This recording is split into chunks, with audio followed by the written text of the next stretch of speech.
WGAL News 8 begins with breaking news.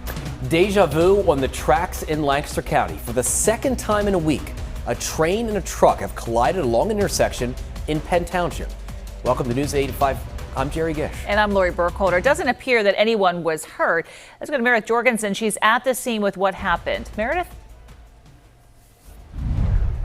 Yes, last week it was a pickup truck. This week it's a 3-axle dump truck, which you can still see is on its side right there after the driver said the back end was clipped by a Norfolk Southern train. But the train has just moved away a short while ago. It just literally a couple of seconds ago moved past where we can see it. But that train, we're told, clipped to the back of this truck around 2 o'clock today. This was the scene along Auction Road at Warehouse Road in Penn Township, where the driver told me he didn't see the train and the hood of his rig was already on the tracks. And that's when he saw and heard the train. He said he even tried to swerve out of the way, but couldn't avoid being hit. He was trapped for a time in the cab of the truck until neighbors helped pull him up and out. One young man describes what he heard before he went to help. When I heard the boom, I was like, I just want to make sure everything's okay, because we hear a lot of booms in this neighborhood, but not necessarily one this bad. So I'm just like, it's not necessarily something that freaked me out a lot, because I just try to calm myself and just stay level-headed. And I went over there and just kind of made sure everybody was okay. And I would say it's a little nerve-wracking for everybody, because this isn't something that happens every day. Now, the truck was hauling driveway stone for Roars and heading to Mount Joy, but obviously never made that delivery. Coworkers came with some shovels and heavy equipment to help offload what was left and clean up the scene. And as you can see, this is the type of stone that they're working on over there. It actually is the same type of stone that's used here on either side of the tracks. They took some of them, they spread it on the other side of the tracks here. That might be where they leave it, just because they could use it in this spot. Norfolk Southern crews were working just to make sure the tracks were okay so they could move the train off, and they did that literally just moments ago. Northern Lancaster Regional Police said that they could not give us an official statement on this incident until tomorrow. For now, in Lancaster County, I'm Meredith Jorgensen, WGAL News 8. Meredith, thank you. New tonight, police in Derry Township, Dauphin County have made a pair of arrests in connection with an assault earlier this month. 19-year-old Seifeldin Abdul and his brother, 22-year-old Noor-Eldin Abdul, faced several charges, including aggravated assault. According to charging documents, the men used their vehicles to block the victim at Granada Avenue and Ridge Road on June 1st. The documents say they charged the victim in an unprovoked attack, and when the victim was trying to get out of his car, they slammed the driver's door against him, trapped him between the door and the frame.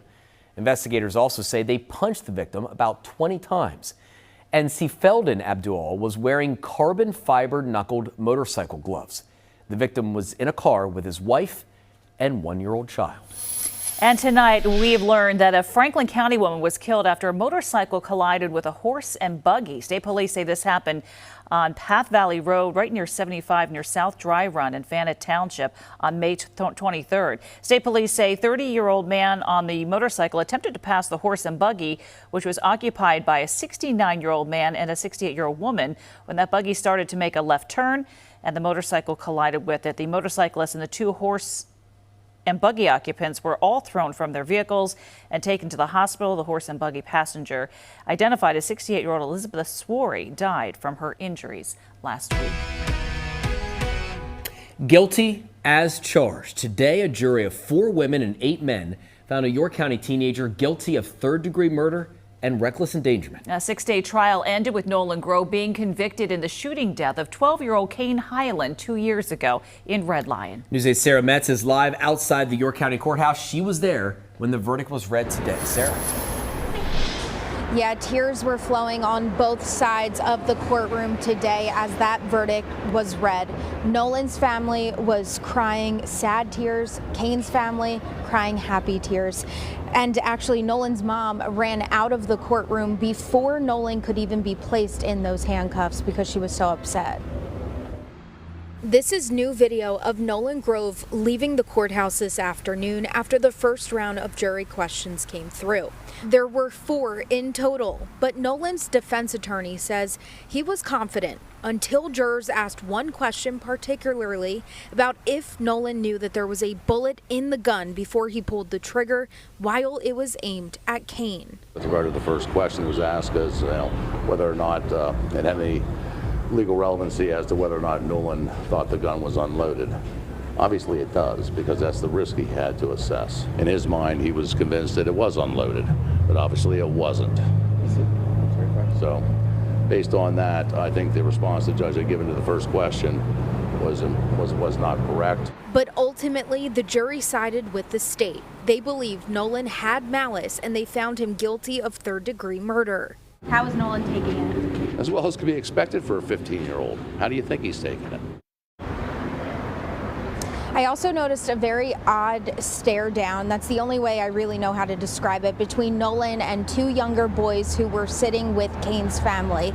The 2 younger boys were getting up to leave the courtroom when they locked eyes with Nolan, and they just shook their head as they left. But they ultimately then walked out of the courthouse at the end of the day smiling. Nolan's sentencing date is scheduled for August 28th. In York County, Sarah Metz, WGAL News 8. All right, Sarah, thanks so much for that. And News 8 was there in court for every moment of this trial up until when that verdict was read. For our full comprehensive coverage on the trial, you can head to our website, WGAL.com.